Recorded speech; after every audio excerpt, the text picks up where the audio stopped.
नमस्कार दोस्तों, स्वागत है आपका मेरे YouTube चैनल जैस 24/7 मैथ्स में। दोस्तों आज हम कंप्लीट करने वाले हैं प्रैक्टिस सेट 1.3 जो है मैथ्स 2 का। दोस्तों अगर आप लोगों ने मेरा 1.1 का 1.2 का वीडियो नहीं देखा है तो मेरे YouTube चैनल पे वो अवेलेबल है, आप लोग वो देख के सीख सकते हैं, समझ सकते हैं। तो चलिए हम कुछ प्रॉपर्टीज समझते हैं, हम कुछ फॉर्मूले समझते हैं कि किसी भी ट्रायंगल को सिमिलर ट्रायंगल कैसे प्रूव किया जा सकता है। तो एक सिमिलर ट्रायंगल प्रूफ करने का प्रॉपर्टी ये है कि अगर किसी भी ट्रायंगल के अंदर हमने जो करस्पॉन्डिंग उसके एंगल्स हैं, करस्पॉन्डिंग एंगल्स यानी अगर हमने एंगल ए को एंगल डी के साथ कॉन्ग्रुएंट बता दिया, एंगल बी को एंगल ई के साथ कॉन्ग्रुएंट बता दिया, एंगल सी को एंगल एफ के साथ कॉन्ग्रुएंट बता दिया एंड करस्पॉन्डिंग जो साइड्स हैं उनका रेशो अगर मैंने सेम बता दिया, यानी कि अगर मैंने ए बी का रेशो डी के D equals to B C का ratio E F equals to A C का रेशो डी एफ बता दिया, तो मैं बोल सकता हूं कि triangle A B C is similar to triangle D F. ये सिमिलर का सिंबल है, जैसे कॉन्ग्रुएंट का सिंबल है वैसे ये सिमिलर का सिंबल है। ठीक है, यानी कि जो करस्पॉन्डिंग एंगल्स है अगर उसको मैंने कॉन्ग्रुएंट बता दिया एंड जो साइड्स हैं अगर उसका रेशो जो है वो इक्वल बता दिया, तो मैं बोल सकता हूं कि दो ट्रायंगल जो है वो सिमिलर है। ये एक मेथड हो गया किसी भी दो ट्रायंगल को सिमिलर प्रूफ करने का। अब हम देखेंगे A test for similarity of triangles. ये ए टेस्ट क्या है दोस्तों? A is for angle, A is for angle, A is for angle. तो तीनों जो ए है वो एंगल के ऊपर डिपेंडेंट है, यानी कि अगर हम कभी भी इस टेस्ट का यूज करेंगे ए टेस्ट का, किस लिए? दो ट्रायंगल को सिमिलर प्रूफ करने के लिए। तो हम क्या करेंगे, अगर ए को मैंने करस्पॉन्डिंग जो एंगल्स है तीनों अगर उसको मैंने कॉन्ग्रुएंट बता दिया, ए को मैंने कॉन्ग्रुएंट बता दिया डी से, बी को बता दिया ई से, सी को बता दिया एफ से, ठीक है, तो मैं बोल सकता हूं कि as per a test triangle ABC is similar to triangle DEF. ठीक है, ये सेकंड मेथड है किसी भी ट्रायंगल को सिमिलर प्रूफ करने का। एक थर्ड मेथड क्या है, इसको बोलते हैं ए टेस्ट। ए टेस्ट का क्या मतलब है? Angle test for similarity of triangles. देखो यहाँ पे ट्रिपल ए था तो तीनों एंगल मुझे सेम बताना था, यहाँ पे डबल है, यानी दो एंगल भी अगर मैंने सेम बता दिया किसी भी ट्रायंगल के अंदर कि दो करस्पॉन्डिंग एंगल्स कॉन्ग्रुएंट हैं, तो ये ऑटोमेटिकली प्रूफ हो जाएगा कि triangle ABC similar to DEF. यानी कि अगर मैंने एंगल ए को डी से कॉन्ग्रुएंट बता दिया, बी को ई से कॉन्ग्रुएंट बता दिया, तो automatically triangle ABC triangle DEF के सिमिलर हो जाएगा एज पर एंगल टेस्ट। अभी चौथा मेथड क्या है किसी भी ट्रायंगल को सिमिलर बताने का, यहां पे देखते हैं। इसको बोलते हैं side angle side, SAS test. इसके अंदर ध्यान से देखिए दोस्तों, साइड एंगल साइड टेस्ट। इसका मतलब क्या, अगर मैंने दो करस्पॉन्डिंग साइड्स का रेशो इक्वल बता दिया और ध्यान से देखो, हाँ, ये जो ए है वो बीच में है, यानी कि जो दो करस्पॉन्डिंग साइड्स का आप रेशो सेम बताओगे उसके बीच में जो एंगल है, यानी कि देखिए ये केस में अगर मैंने ए बी का रेशो डी के इक्वल बता दिया और बीसी का रेशो ई एफ के, बीसी का रेशो बीसी और ई एफ का रेशो ये दोनों के इक्वल बता दिया, तो ये दोनों साइड्स के बीच में जो एंगल है, ये दोनों साइड्स के जो बीच में एंगल है इसको मुझे कॉन्ग्रुएंट बताना पड़ेगा। और अगर मैंने ये दो साइड्स लिए तो मुझे ये वाले एंगल को कॉन्ग्रुएंट बताना पड़ेगा। तो वो ध्यान में रखना, एंगल बीच में है, यानी कि वो दो साइड जिसका आप रेशो सेम बता रहे हो, करस्पॉन्डिंग साइड्स का रेशो सेम बता रहे हो, उसके बीच में जो एंगल है उसको कॉन्ग्रुएंट बताना पड़ेगा। तो मैं क्या बोल सकता हूं, triangle ABC similar to triangle DEF. ज्यादा मत सोचिए, जब हम प्रैक्टिस के एग्जांपल्स को सॉल्व करेंगे तो आप लोगों को और अच्छा अंडरस्टैंडिंग आएगा। और एक पांचवा टेस्ट है जिसको बोलते हैं side side side test for similarity of triangle. Side side side test से क्या मतलब है दोस्तों, अगर मैंने तीनों जो करस्पॉन्डिंग साइड्स है उनके रेशो को इक्वल बता दिया तो भी मैं किसी भी ट्रायंगल को सिमिलर बोल सकता हूं। ठीक है, तो ऐसे हमारे पास 1 2 3 4 5 मेथड है किसी भी ट्रायंगल को सिमिलर बताने के लिए। तो दोस्तों अब हम शुरू करेंगे प्रैक्टिस सेट 1.3 के क्वेश्चन नंबर 1 के साथ।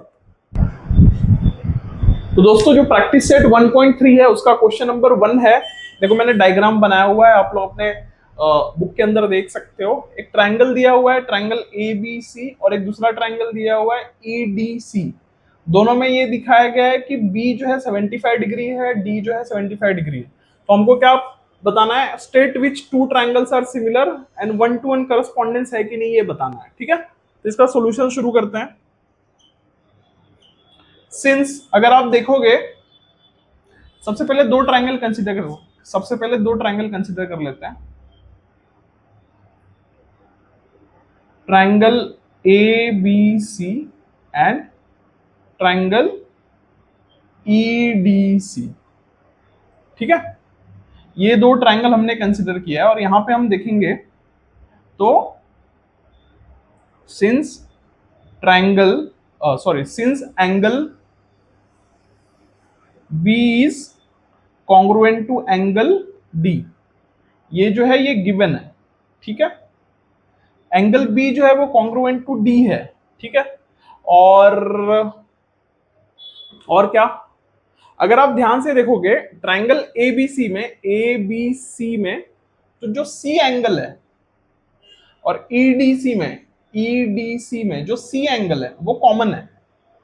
तो कॉमन है तो इसका मतलब ये क्या है, C जो है वो ट्रायंगल EDC के लिए भी सेम है और ABC के लिए भी सेम है। ठीक है, therefore triangle C is congruent to triangle C। क्यों, कॉमन ट्रायंगल है, कॉमन एंगल है तो वो सेम ही होगा। ठीक है, तो कॉमन एंगल है तो दोनों सेम ही होगा, तो ये दोनों से हम क्या बोल सकते हैं, therefore triangle ABC is similar to triangle EDC। किस टेस्ट से हम बोल देंगे इसको, ये बताओ। तो हमने ये ABC ट्रायंगल में B को 75 बता दिया, EDC ट्रायंगल में D को 75 बता दिया और C कॉमन है, यानी कि ये ट्रायंगल में भी C जो है और ABC में भी जो C है वो कॉमन है, यानी कि हमने दोनों ट्रायंगल के दो एंगल्स को हमने कॉन्ग्रुएंट प्रूफ कर दिया। तो किस टेस्ट के हिसाब से ये सिमिलर हो जाएगा, ये हो जाएगा एंगल टेस्ट के हिसाब से, टेस्ट ऑफ सिमिलैरिटी। ठीक है, ए टेस्ट ऑफ सिमिलैरिटी से ये हमने प्रूफ कर दिया। और क्या पूछा था, 1-to-1 करस्पॉन्डेंस है कि नहीं। अब आप लोग मुझे बताइए, जब कोई भी दो ट्रायंगल सिमिलर हो गए तो जाहिर सी बात है कि वो दोनों ट्रायंगल सिमिलर होने की वजह से उसके जो सारे एंगल्स है वो सेम ही होंगे, जो करस्पॉन्डिंग एंगल्स है। तो इसी से हम डायरेक्टली लिख सकते हैं, देयरफॉर 1-to-1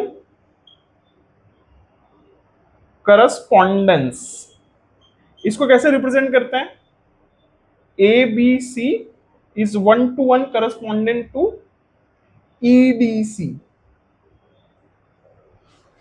ठीक है, तो ये क्वेश्चन नंबर 1 हमने सॉल्व कर दिया। अब हम सॉल्व करते हैं क्वेश्चन नंबर 2।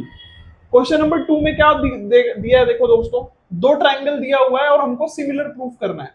तो दोनों ट्रायंगल को हम सिमिलर कब प्रूफ कर पाएंगे, इसके अंदर देखो एंगल हमको नहीं दिया है, लेकिन इसके अंदर हमको साइड्स दिया हुआ है, PQ दिया है, QR दिया है, PR दिया है, तो ये इसके साइड्स दिए हैं। तो अगर आप ध्यान से देखोगे, अगर हम करस्पॉन्डिंग साइड्स के रेशियो को हम इक्वल प्रूफ कर पाते हैं तो ये बाय साइड टेस्ट के हिसाब से ये सिमिलर प्रूफ हो जाएगा। तो यहां पे निकालते हैं, सॉल्यूशन स्टार्ट करते हैं। तो क्या करेंगे, सबसे पहले हम रेशो देखेंगे, P R upon L M का रेशो देखते हैं कितना आता है। पी आर कितना है, 6/3, ये कितना आ गया 2, ये हो गया इक्वेशन नंबर 1। और यहाँ पे हम Q R upon M N का रेशो निकालेंगे। Q R upon M N कितना हो जाएगा, क्यू आर है 8, एम एन कितना है 4, तो ये हो गया 2, तो ये हो गया इक्वेशन नंबर 2। अभी उसके बाद क्या करेंगे हम लोग, देखो दोस्तों, पी आर और एल एन का रेशो निकाल लेते हैं। सॉरी, ये पी क्यू है, पी क्यू और एल एम का हमने रेशो निकाला, यहाँ पे हम पी आर और एल एन का रेशो निकाल लेंगे। तो ये हो जाएगा P R upon L N, तो कितना हो जाएगा, पी आर 10/5, तो इसका रेशो कितना आ गया, इसका रेशो आ गया 2, तो ये आ गया इक्वेशन नंबर 3। तो फ्रॉम इक्वेशन 1, 2 एंड 3 हम क्या बोल सकते हैं, क्या बोल सकते हैं, P Q upon L M is equal to Q R upon M N is equals to P R upon L N.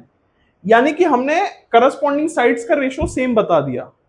तो देयरफॉर क्या हो जाएगा, therefore triangle P Q R is similar to triangle L M N. किससे, side side side test of similarity. दोस्तों ये reason लिखना जरूरी है, अगर आपने ये रीजन नहीं लिखा तो मार्क्स कट जाएगा, इतना ध्यान में रखिए। क्योंकि हम दो ट्रायंगल को सिमिलर बोल रहे हैं, लेकिन किस चीज की वजह से उसको सिमिलर बोल रहे हैं वो बताना बहुत जरूरी है। तो by SSS, test of similarity से ये दोनों, क्योंकि हमने उनके साइड्स के रेशियो को सेम बता दिया है। तो हम सॉल्व करेंगे क्वेश्चन नंबर 3। क्वेश्चन नंबर 3 देखो क्या दिया हुआ है, दो पोल हैं, एक ये पोल है और एक एसी पोल है और एक पीआर पोल है। ये फिगर भी दिया हुआ है क्वेश्चन में। तो और ये बोल रहा है कि जो एसी है वो परपेंडिकुलर है सरफेस पे, एंड पीआर भी जो है वो परपेंडिकुलर है सरफेस पे। ये पोल जो है वो परपेंडिकुलर है सरफेस के ऊपर, ठीक है। तो ये बोल रहा है कि जो पोल एसी है वो 8 मीटर का है, पोल पीआर जो है वो 4 मीटर का है, और उनका शैडो यानी कि जो पोल एसी है उसका शैडो है बीसी और पोल पीआर का शैडो है क्यूआर। तो क्यूआर का जो वैल्यू दिया हुआ है वो 6 मीटर दिया हुआ है, बीसी का जो वैल्यू है वो एक्स दिया है, वो हमको फाइंड आउट करना है। तो इसको कैसे करेंगे बताइए। देखो सबसे पहले ये दोनों ट्रायंगल को हमको सिमिलर प्रूफ करना पड़ेगा। अगर एक बार हमने ये दोनों ट्रायंगल को सिमिलर प्रूफ कर दिया तो हम सॉल्यूशन तक पहुंच जाएंगे। ये दोनों ट्रायंगल को सिमिलर कैसे प्रूफ करेंगे मुझे बताओ। ये दोनों ट्रायंगल को सिमिलर प्रूफ करने के लिए सबसे पहले क्या करेंगे, हमको एक एंगल दिया हुआ है जो परपेंडिकुलर वाला एंगल है, ये 90 डिग्री है। तो एक हमको एंगल पता चल गया। अगर हम ये ट्रायंगल का कोई भी एक एंगल और प्रूफ कर देते हैं कि वो कॉन्ग्रुएंट है करस्पॉन्डिंग एंगल्स, तो ये बाय ए टेस्ट से ये सिमिलर प्रूफ हो जाएगा, ठीक है। कंसीडर करो, सॉल्यूशन स्टार्ट करते हैं।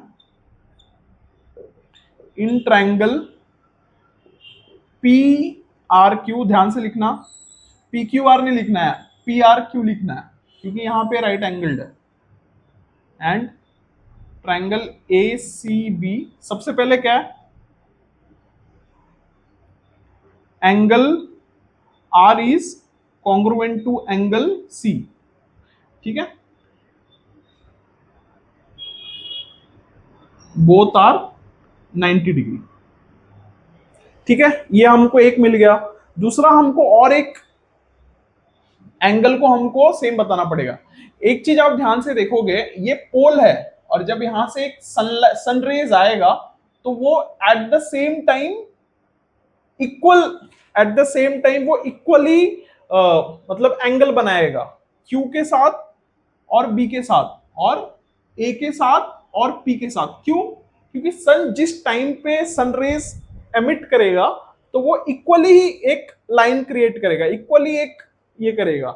इवन तो ये लाइंस भी जो है ना, ये जो शैडो के ये वाले जो लाइंस है पी क्यू और ए बी, ये दोनों भी पैरेलल ही होंगे, क्योंकि जो सनरेज है वो उसी डायरेक्शन में एट टाइम ये करेगा।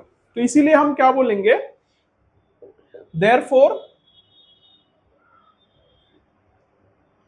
Angle Q is congruent to angle B. क्यों? Vertical poles vertical poles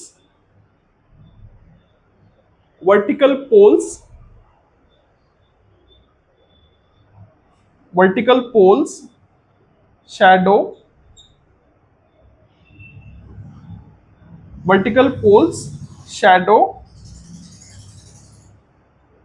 creates same angle at same time. ध्यान से देखना है, ये रीजन लिखना जरूरी है। वर्टिकल पोल्स का जो शैडो है वो सेम एंगल क्रिएट करेगा एट द सेम टाइम, इसीलिए therefore triangle PRQ is similar to triangle ACB। ठीक है, किस टेस्ट से? By angle test of similarity. ठीक है, अभी हमने ये दोनों को सिमिलर बोल दिया, तो अब जब हमने इसको सिमिलर बोल दिया, देयरफॉर अब हम साइड्स का रेशो, करस्पॉन्डिंग साइड्स का जो रेशो है उसको इक्वल बता सकते हैं। Therefore AC upon PR is equal to QR upon BC since similar. इसका क्या होगा? AC का वैल्यू कितना है? 8 अपॉन PR का वैल्यू कितना है? PR का वैल्यू है 4 इज इक्वल्स टू QR का कितना वैल्यू है? QR का वैल्यू है 6 अपॉन X। देयरफॉर ये क्या हो जाएगा? X यहां पे ले लो, 6 इंटू 4 अपॉन 8। ठीक है, तो ये कितना आ गया? 6 4 जा 24 अपॉन 8, 8 3 जा। करेक्ट कर रहे हैं ना हम लोग? X का वैल्यू कितना आ गया?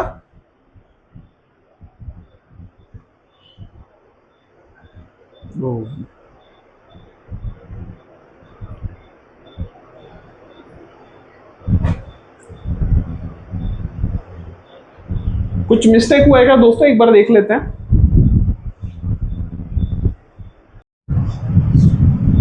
मिस्टेक हुआ है दोस्तों, देखो मैं आप लोगों को बताता हूं क्या मिस्टेक हुआ है।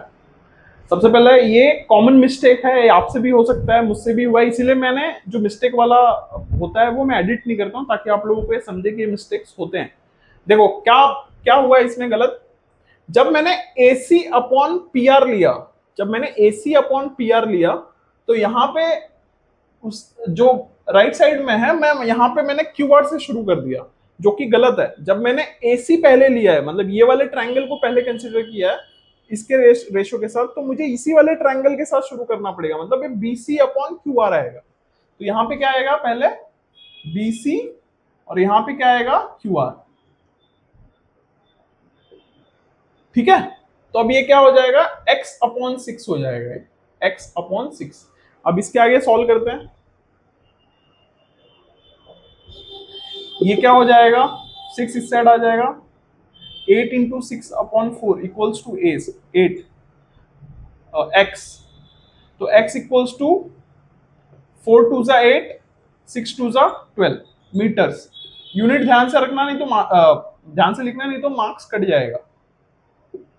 तो X का कितना वैल्यू आ गया? 12 मीटर। तो यहाँ पे क्या लिख देंगे? देयरफॉर ये क्या पूछा? How long will be the shadow of bigger pole at the same time. Therefore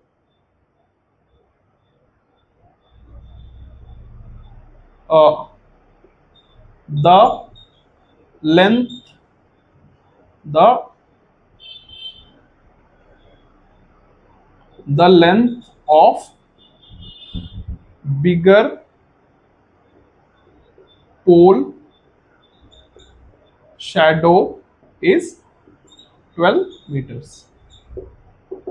ठीक है, तो इस हिसाब से हमने क्वेश्चन नंबर 3 को भी कंप्लीट कर लिया। अब हम कंप्लीट करेंगे क्वेश्चन नंबर 4। क्वेश्चन नंबर 4 में क्या दिया हुआ है? देखो, एक ट्रायंगल है ABC, इसके अंदर AP जो है वो परपेंडिकुलर दिया है BC के। ठीक है, ये सब गिवन है। बी क्यू जो है वो परपेंडिकुलर है ए सी के, और हमको प्रूफ करना है कि ट्रायंगल सी पी ए यानी सी पी ए और ट्रायंगल सी क्यू बी ये दोनों सिमिलर है। और एक और चीज पूछा है, एपी 7 दिया है, एपी जो है वो 7 दिया है, बी क्यू 8 दिया है, बी क्यू जो है वो 8 दिया हुआ है, बीसी 12 दिया है, बीसी जो है वो यहां पे ऐसा लिखता हूं मैं 12 दिया हुआ है। ठीक है, तो एसी फाइंड आउट करना है हमको, एसी फाइंड आउट करना है, एसी का वैल्यू निकालना। तो चलिए सबसे पहले क्या करेंगे हम लोग, ये ट्रायंगल सीपीए और ट्रायंगल सीक्यूबी को हम सिमिलर प्रूफ करेंगे। तो सॉल्यूशन स्टार्ट करते हैं। In triangle CPA and triangle CQB, अगर आप ध्यान से देखोगे तो P और Q जो है वो 90 डिग्री बना रहे हैं। तो ट्रायंगल सीपीए में, इसमें सीपीए, ट्रायंगल सीपीए में P और सीक्यूबी में Q दोनों कॉन्ग्रुएंट है। देयरफॉर एंगल, पूरा भी लिख सकते हो, शॉर्ट में भी लिख सकते हो, angle Q is congruent to angle P since each is of 90 degree. ठीक है, अभी मुझे बताओ, अब मैंने सीपीए में से मैंने P को 90 डिग्री प्रूफ कर दिया, और सी क्यू बी में से मैंने Q को 90 डिग्री बोल दिया जो ऑलरेडी गिवन था। तो अगर मुझे एक और एंगल ये दोनों ट्रायंगल के अंदर मिल जाए तो मैं ए टेस्ट के हिसाब से ये बोल सकता हूं कि ये जो ट्रायंगल है वो सिमिलर है। अभी आप ध्यान से देखोगे तो ट्रायंगल सी पी ए और ट्रायंगल सी क्यू बी में एक एंगल कॉमन है, वो है सी। तो जाहिर सी बात है वो कॉन्ग्रुएंट ही होगा। Therefore angle C is congruent to angle C. क्यों? कॉमन एंगल है। ठीक है, तो अब मुझे क्या मिल गया, therefore by a test of similarity मैं बोल सकता हूं triangle CPA is similar to triangle CQB। A test का एंगल टेस्ट, मैंने दोनों ट्रायंगल के दो करस्पॉन्डिंग एंगल्स को मैंने कॉन्ग्रुएंट प्रूफ कर दिया, इसीलिए ये दोनों ट्रायंगल क्या हो जाएंगे, सिमिलर हो जाएंगे। अभी इसके आगे क्या फाइंड आउट करना है हमको, एसी फाइंड आउट करना है। तो एसी फाइंड आउट करने के लिए, since triangle CPA is similar to triangle CQB, तो दोस्तों मुझे पता है कि ट्रायंगल CPA सिमिलर है ट्रायंगल CQB के, तो CPA सिमिलर है CQB के। तो हम यहां से क्या बोल सकते हैं, उनका जो साइड्स का रेशियो होगा वो भी इक्वल होगा। देयरफॉर देखो परपेंडिकुलर है, उसके अपोजिट में क्या है AC, ये परपेंडिकुलर उसके अपोजिट में क्या है BC। तो हम लोग क्या बोल सकते हैं, therefore AC upon BC, AC upon BC, ठीक है, कंफ्यूज मत होना, सही से लिखना है, is equals to AP upon BQ, is equals to AP upon BQ। क्या रीजन है, सिंस वो दोनों ट्रायंगल जो है वो सिमिलर है। AC का कितना वैल्यू दिया है वो फाइंड आउट करना है, BC कितना है, BC 12 है, AP कितना है, AP 7 है, BQ कितना है, BQ 8 है। देयरफॉर क्या हो जाएगा, AC is equals to 7 into 12 upon 8। ठीक है, 4 2 जा 8, 4 2 जा 8, 4 3 जा 12, तो ये कितना आ जाएगा, therefore AC is equals to 21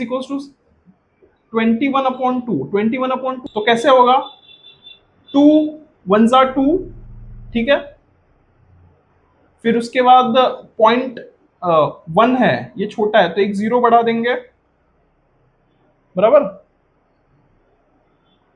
correct कर रहा हूं ना मैं,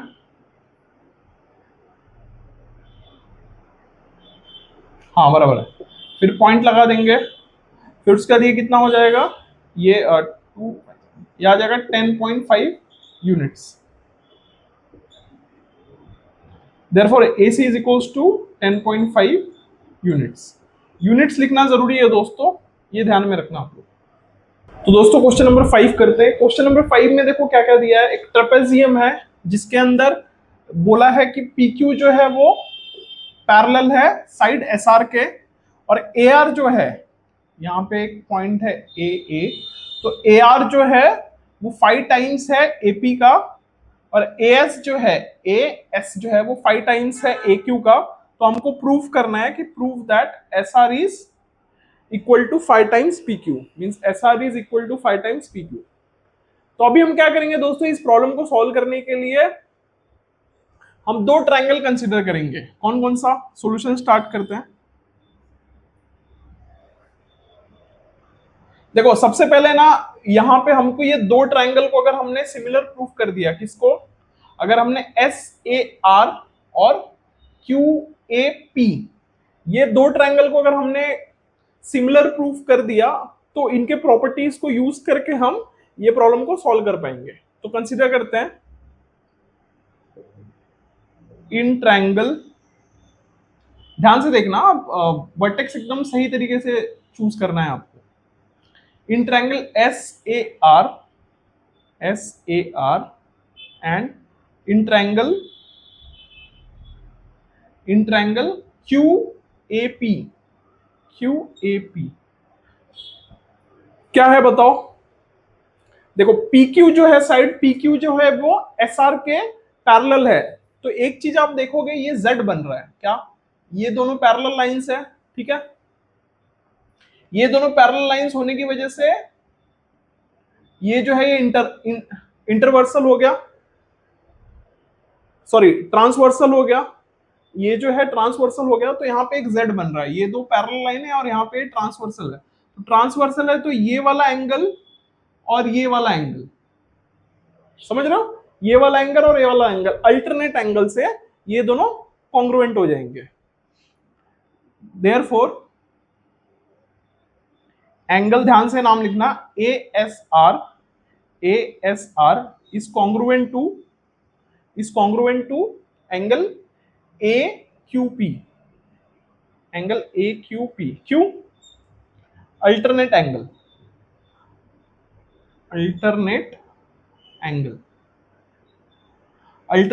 है। और ये भी बोल सकते हो आप कि सिंस, यहां पे डाल दो PQ is parallel to SR, ये दोनों रीजन आप लिख सकते हो। अभी एक चीज आप और देखोगे, पूछो क्या,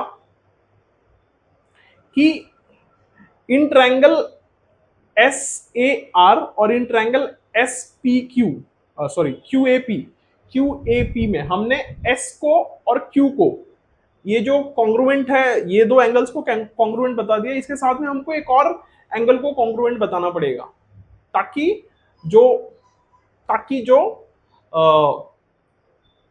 ये ट्रायंगल है, ताकि जो ये जो दोनों ट्रायंगल है इनको हम कॉन्ग्रुएंट प्रूफ कर पाए, ठीक है। अभी एक चीज देखोगे आप, तो जब भी दो लाइंस एक दूसरे को इंटरसेक्ट करती है एक पर्टिकुलर पॉइंट पे, तो जो opposite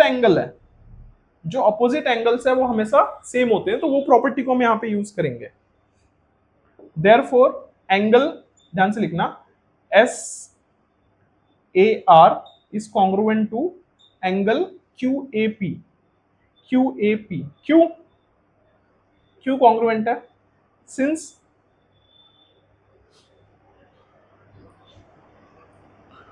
two lines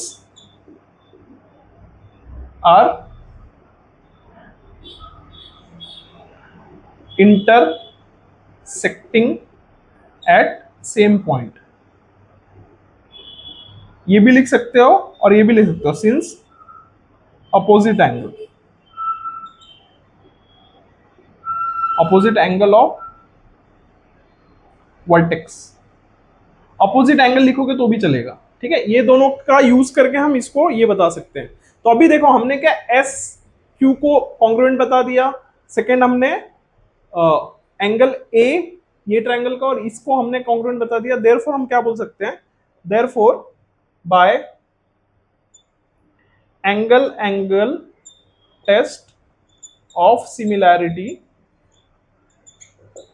therefore by angle test of similarity क्या बोल सकते हैं हम, triangle, therefore triangle SAR is similar to triangle QAP। ठीक है, तो अब ये दोनों सिमिलर हो गए, तो सिमिलर होने की वजह से हम यहाँ पे क्या ये कर सकते हैं, बोलो हम लोग यहाँ पे क्या ये कर सकते हैं, हम लोग ये तीनों का जो करस्पॉन्डिंग रेशियोज है वो सेम होगा, देयरफॉर देखो यहीं से लिखो, कंफ्यूजन कम होगा, SA upon QA will be equal to AR upon AP will be equals to SR upon QP। ठीक है, अभी जो वैल्यूज दिया हुआ है वो पुट कर दो, देयरफॉर SA या AS दोनों सेम है, ये कितना है 5AQ, 5AQ, जो SA है या AS है 5AQ है, AR कितना है 5AP, AR कितना है 5AP, QA as it is रख दो, और ये भी क्या आ जाएगा एज इट इज, ये आ जाएगा SR अपॉन QP। अब आप ध्यान से देखोगे AQ QA दोनों सेम है तो ये दोनों कट गया, और यहाँ पे AP AP सेम है तो ये दोनों कट गया, तो यहाँ पे क्या आ जाएगा therefore 5 is equals to SR upon QP। ठीक है, तो यहां से क्या आ जाएगा therefore QP, therefore SR is equals to, cross multiplication होगा तो 5 टाइम्स QP, और इसको ऐसा भी बोल सकते हो therefore SR is equals to 5 times PQ। ठीक है, हेंस प्रूव। ठीक है, कंफ्यूज मत होइए दोस्तों, बहुत ही सिंपल है, बस हमने क्या किया है, हमने SR इक्वल्स टू 5PQ हमको ये प्रूफ करना था, तो हमने ये वाला जो ट्राइंगल है और ये वाला जो ट्राइंगल है ये दोनों को हमने सिमिलर प्रूफ कर दिया, और उसके बेसिस पे हमने इसको प्रूफ कर दिया। क्वेश्चन नंबर 6 भी सिमिलर है, ऐसे ही सॉल्व करना है, चलो उसको भी सॉल्व करते हैं, क्वेश्चन नंबर 6 को करते हैं। क्वेश्चन नंबर 6 भी सेम है दोस्तों, देखो एक ट्रेपेजियम दिया है ABCD, जिसके अंदर AB जो है वो DC के पैरेलल है, AB का वैल्यू दिया है 20, DC का वैल्यू दिया है 6 एंड OB का वैल्यू दिया है 15, और OD हमको फाइंड आउट करना है। तो इसका सोल्यूशन क्या लिखेंगे, सबसे पहले ना हम ये दो ट्राइंगल, कौन सा दो ट्राइंगल, AOB एंड DOC, ये दोनों ट्राइंगल को हम सिमिलर बताएंगे। कैसे प्रूफ करेंगे, सेम जैसे हमने पिछला वाला किया, कंसीडर, सबसे पहले कंसीडर कर लो क्या, consider triangle AOB and triangle COD। ठीक है, AOB एंड COD, ये दोनों ट्राइंगल का क्या क्या हो जाएगा, यहां पे देखो सबसे पहले जो ये वाला एंगल है, देयरफॉर एंगल, बताओ फटक से बताओ, OBA is congruent to angle, बोलो ODC, क्यों, यहां पे रीजन क्या आ जाएगा, अल्टरनेट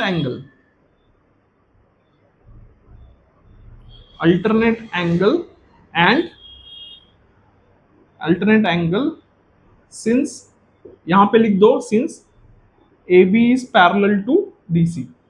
तो उस प्रॉपर्टी का यूज करके ये Z बन रहा है, सेम लास्ट वाला जैसा मैंने एक्सप्लेन किया था, ये Z बन रहा है, तो Z बनने की वजह से ये वाला जो एंगल है वो इसके कॉन्ग्रुएंट हो जाएगा।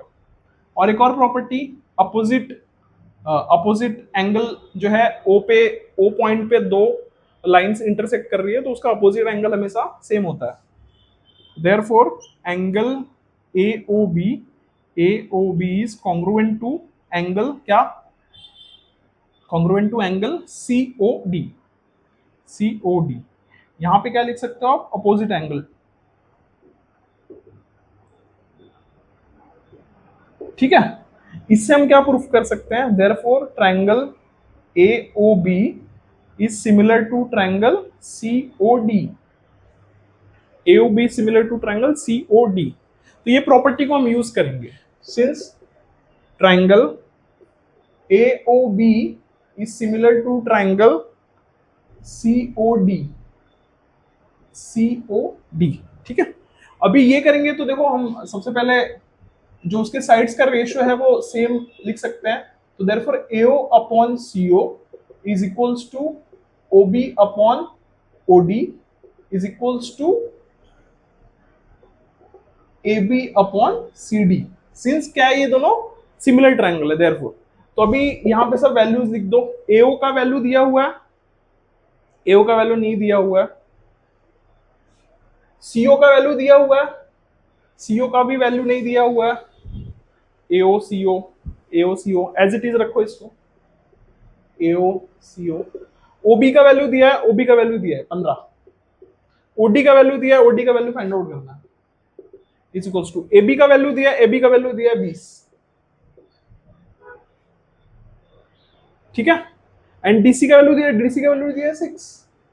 तो देखो, हमको OD फाइंड आउट करना है और हमको ये दिया है, तो सिर्फ इतना कंसीडर कर लो। Therefore 15 upon OD is equals to 20 upon 6। Therefore OD वहां पे चला गया तो क्या आ जाएगा, OD is equals to 15 into 6 upon 20। ध्यान से करना, ये ना 5 4 जा 5 3 जा, तो ये कितना आ गया 3 इंटू 6 अपॉन 4। ये कितना हो जाएगा, therefore OD is equals to 18 upon 4। तो किससे जाएगा, 2 से जाएगा, 2 2 जा 2 9 जा, राइट। तो 9 अपॉन 2, तो 9 अपॉन 2 करोगे तो कितना आ जाएगा बताओ मुझे, 2 4 जा 8.10 4.5 यूनिट्स लिख देंगे। Therefore OD is equals to 4.5 units. ये आ गया हमारा आंसर। ठीक है। तो दोस्तों इस हिसाब से हमने क्वेश्चन नंबर 6 भी कंप्लीट कर लिया। अब हम कंप्लीट करेंगे क्वेश्चन नंबर 7। तो दोस्तों हम सॉल्व कर रहे हैं क्वेश्चन नंबर 7। क्वेश्चन नंबर 7 क्या है दोस्तों, क्वेश्चन नंबर 7 दिया है, एक पैरेललोग्राम है। पैरेललोग्राम यानी क्या, जिसके अपोजिट साइड्स पैरेलल होते हैं। एक पैरेललोग्राम दिया है ABCD, जिसके अंदर जो DE है, DE लाइन है, वो AB को T पे इंटरसेक्ट करता है। तो हमको प्रूफ करना है D into B is equal to C into T. तो ध्यान से देखो दोस्तों, D यानी कहां पे है, D ये वाला, और B कहां पे है, ये वाला, C कहां पे है, ये वाला, और T कहां पे है, ये वाला। तो यानी कि हमको कहीं ना ये दो जो ट्रायंगल हैं, ये जो दो ट्रायंगल हैं, इनको हमको सिमिलर प्रूफ करना पड़ेगा, उसके बाद हम इसको ये कर पाएंगे। तो ध्यान से देखो दोस्तों, यहां से सॉल्यूशन शुरू करते हैं। इन ट्रायंगल, ध्यान से देखो, नाम ध्यान से लेना है आप लोगों को। ये पैरेललोग्राम है, पैरेललोग्राम है, ठीक है। तो ट्रायंगल का नाम बहुत ध्यान से लेना है। अगर मैं यहां से शुरू कर रहा हूं ना, TEB, in triangle TEB and in triangle, तो उसका नाम यहां से चालू होगा DEC। DEC। अगर ये नाम गलत लिखा दोस्तों तो सारा का सारा सॉल्यूशन गलत आएगा, इतना ध्यान में रखो। तो नाम बहुत केयरफुल्ली लिखना है। इन ट्रायंगल T मैंने यहाँ ये कॉर्नर से चालू किया, TEB, तो आप वहां से चालू करिए DEC। उसका दूसरा रीजन ये है, ये पैरेललोग्राम है। पैरेललोग्राम होने की वजह से अगर आप देखोगे तो ये पूरी लाइन और ये पूरी लाइन पैरेलल है, ये दोनों पूरी लाइन पैरेलल है। तो ये जो इंटरवर्सल है, ये जो इंटरवर्सल है, ये जो इंटरवर्सल है, तो ये क्या हो जाएगा, अल्टरनेट एंगल की वजह से ये दोनों एंगल जो है वो सेम हो जाएगा। इसीलिए मैंने ये पॉइंट को और ये पॉइंट को पकड़ा हुआ है। ठीक है। तो हम इसको सिमिलर प्रूफ करने के लिए क्या प्रूफ करने के, अगर मैंने कोई भी दो एंगल को कॉन्ग्रुएंट प्रूफ कर दिया तो ये ऑटोमेटिकली सिमिलर प्रूफ हो जाएगा। तो दो एंगल कैसे कॉन्ग्रुएंट प्रूफ होंगे, सबसे पहले तो एक मैंने यहां पे बता दिया, सिंस व्हाट, सिंस आप डायरेक्टली लिख सकते हो एंगल, ध्यान से देखो, angle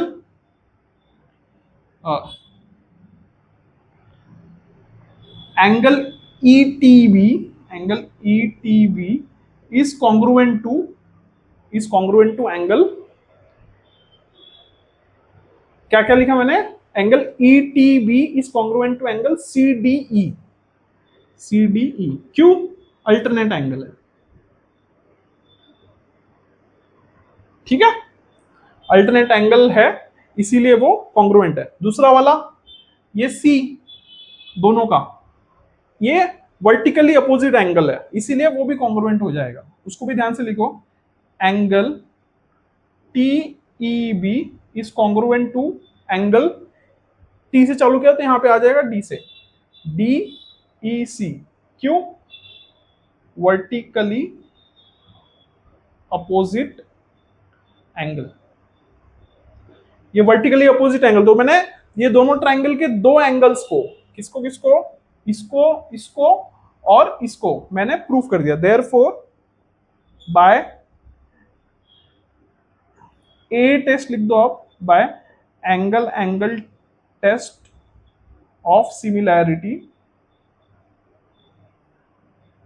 triangle TEB is similar to triangle DEC, ठीक है, ये सिमिलर हो गया, तो यहां पे क्या लिखेंगे, देयरफॉर ध्यान से देखो, अभी हम इसका रेशियोज के फॉर्म में इसको लिख सकते हैं, T/DE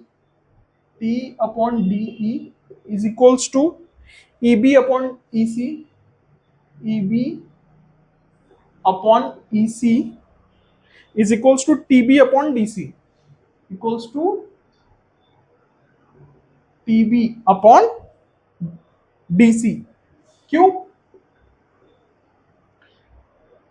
corresponding angles of similar triangle, corresponding angles of similar triangle के प्रॉपर्टी से हम इसको लिख सकते हैं। देयरफॉर हमको क्या क्या चाहिए दोस्तों, DEB चाहिए, DEBE, DEBE और CET, तो इसको सिर्फ कंसिडर करो, बाकी ये राइट हैंड साइड को छोड़ दो। Therefore TE/DE is equals to EB/EC, ये आगे कैसा हो जाएगा, क्रॉस मल्टीप्लीकेशन कर दो, TE/EC is equals to EB/DE, ठीक है, हमको क्या चाहिए, D/B चाहिए, D/B, इसको इस साइड ले लो, देयरफॉर DE/EB को मैं B लिख सकता हूं, दोनों चलेगा, और यहां पे क्या आ जाएगा, C पहले लिख दो, EC है तो इसको मैं C लिख सकता हूं into T as it is है, तो हम लोग क्या बोलेंगे, हेंस प्रूव्ड, ठीक है, समझ गए। अब हम सॉल्व करते हैं क्वेश्चन नंबर 8। तो दोस्तों अब हम सॉल्व करने जा रहे हैं क्वेश्चन नंबर 8। क्वेश्चन नंबर 8 का मैंने फिगर यहाँ पे बनाया हुआ है दोस्तों, ये देखो एक फिगर है, इसमें क्या दिया है, AP/CP, AP कहां पे है, ये AP/CP, ठीक है, इज इक्वल्स टू BP/DP, इसका रेशियो जो है इक्वल है, तो हमको प्रूफ करना है ट्राइंगल ABP, कौन सा, ABP is similar to CDP, ठीक है, ये प्रूफ करना है। तो हमको ये दो ट्राइंगल है, ये दो ट्राइंगल हमने कंसिडर किया है, ठीक है, तो ये दो ट्राइंगल को हमको सिमिलर प्रूफ करना है। तो सिमिलर प्रूफ करने के लिए सबसे पहले क्या करेंगे, देखो अगर आप ध्यान से यहां पे देखोगे, P जो है वो कॉमन इंटरसेक्टिंग पॉइंट है BD और AC का, तो ये वर्टिकली अपोजिट एंगल से एक एंगल हमको कॉन्ग्रुएंट प्रूफ हो जाएगा। Solution, in triangle ABP and triangle CDP, देखो ध्यान से, इसका एंगल का नाम ध्यान से रखना, angle BPA is congruent to angle BPA is congruent to angle, ध्यान से देखो, CPD, क्यों, सिंस वर्टिकली अपोजिट एंगल, ठीक है। अगर हमने एक और एंगल को फाइंड आउट करके उसको बोल दिया तो एंगल टेस्ट से सिमिलर प्रूफ हो जाएगा, लेकिन एक और एंगल कैसे मिलेगा दोस्तों, हमारे पास बाकी कोई डेटा नहीं है, हमको इस डेटा को यूज करके उसको निकालना है।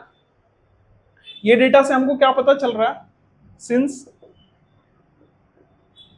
AP upon CP is equals to BP upon DP, given है, ये गिवन है। तो ये क्या बताता है, AP अपॉन CP इज का रेशो, यानी कि AP अपॉन CP का रेशो और BP अपॉन DP का रेशो, ये देखो दोनों साइड एंगल्स है और बीच में एक एंगल है, ये गिवन है।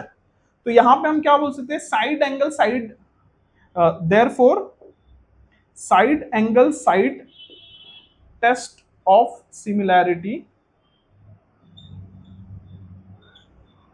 देयरफॉर बाय लिख दो यहां पे, therefore by side angle side test of similarity triangle ABP is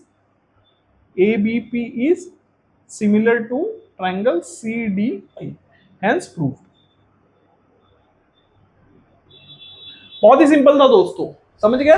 देखो हमने क्या कर दिया, वर्टिकली अपोजिट एंगल से P को कॉन्ग्रुएंट बता दिया, और ये ऑलरेडी गिवन है, AP PC का रेशो और BP DP का रेशो सेम है, यानी कि हमने दोनों साइड के रेशो को, करस्पॉन्डिंग साइड्स के रेशो को हमने मतलब ऑलरेडी इक्वल दिया हुआ है। तो इसीलिए भाई side angle side test of similarity, ये दोनों सिमिलर प्रूफ हो जाएगा।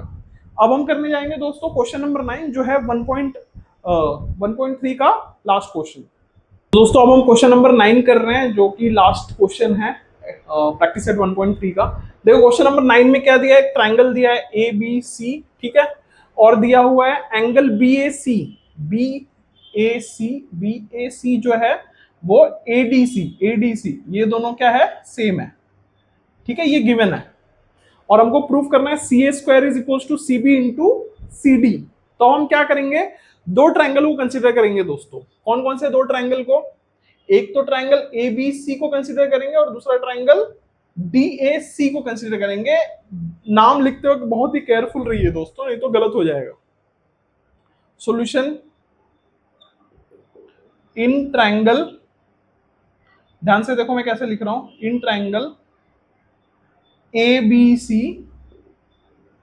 एंड ट्रायंगल, देखो ये वाले एंगल से स्टार्ट किया तो फिर ये वाले एंगल से स्टार्ट करो, DAC।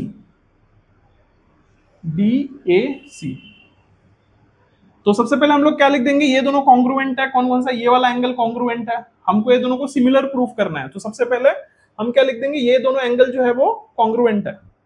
Angle BAC is congruent to angle ADC, ये क्या है, गिवन है, ठीक है। तो हमको कोई एक और एंगल हमको कॉन्ग्रुएंट बताना है, तो हम ये दोनों ट्रायंगल को सिमिलर बोल सकते हैं। क्या आएगा, ध्यान से देखो, ट्रायंगल ABC में और ट्रायंगल DAC में एक कॉमन एंगल है, वो है एंगल C। तो यहां पे क्या लिख देंगे, angle C is congruent to angle C। यहां पे डायरेक्टली एंगल C लिख सकते हैं क्योंकि एंगल C कॉमन है, सिंस कॉमन एंगल, ठीक है।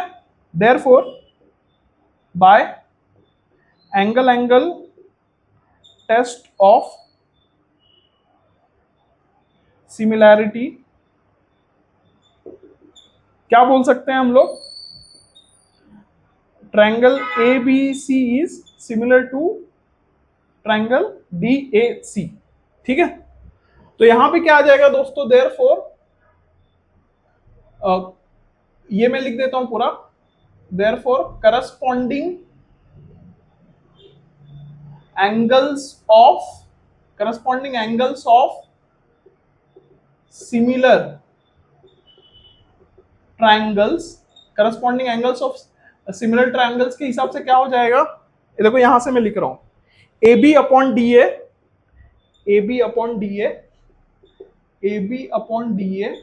ये इक्वल हो जाएगा BC अपॉन AC के, ये इक्वल हो जाएगा AC अपॉन DC के। तो ये कितना आ जाएगा, ध्यान से देखो, हमको चाहिए क्या, सबसे पहले हमको CA² चाहिए, मतलब AC हमको दो बार चाहिए। तो फिर ये वाला पार्ट को कंसीडर कर लो, therefore BC upon AC is equals to AC upon DC। अभी क्रॉस मल्टीप्लिकेशन हो जाएगा तो ये क्या आ जाएगा, therefore BC into DC is equals to AC into AC। ठीक है, तो ये कितना हो जाएगा दोस्तों, AC हो जाएगा आपका AC square, therefore AC square is equals to BC into DC। देखो हमको क्या चाहिए, CA स्क्वायर, तो AC स्क्वायर को हम ऐसे भी लिख सकते हैं CA स्क्वायर के फॉर्म में। फिर क्या चाहिए हमको, CB, यहाँ पे BC है तो इसको CB कर दो आप, चलेगा। फिर हमको क्या चाहिए, CD, DC को CD कर दो, हो गया, हेंस प्रूव्ड। ठीक है, तो दोस्तों इस हिसाब से हमने क्वेश्चन नंबर 9 को भी कंप्लीट कर लिया और कंप्लीटली हमने प्रैक्टिस सेट 1.3 को थरली कंप्लीट कर लिया है। दोस्तों अगर आप लोगों को मेरा वीडियो पसंद आ रहा है तो मेरे चैनल को लाइक कर दीजिए, eight the same time subscribe कर दीजिए और अपने दोस्तों के साथ भी शेयर कीजिए ताकि उनको भी ये वैल्यूएबल एजुकेशन, वैल्यूएबल सीरीज पूरा का पूरा मिल सके। और मैं सारे के सारे मैथ्स 1 और मैथ्स 2 के सारे प्रैक्टिसेस को कंप्लीट करने वाला, ईच एंड एवरी प्रॉब्लम को सॉल्व करने वाला हूँ। तो मेरे चैनल को सब्सक्राइब करके मेरे चैनल के साथ बने रहिए और सारे के सारे वीडियोस मैथ्स 1 और मैथ्स 2 के मेरे चैनल पे अवेलेबल रहेंगे। वो सारे के सारे वीडियोस आइए, देखिए, सीखिए और आगे बढ़िए। तब तक के लिए दोस्तों मैं जैस आपसे विदा लेता हूँ और मिलता हूँ अगले वीडियो में। Thank you for watching my video दोस्तों।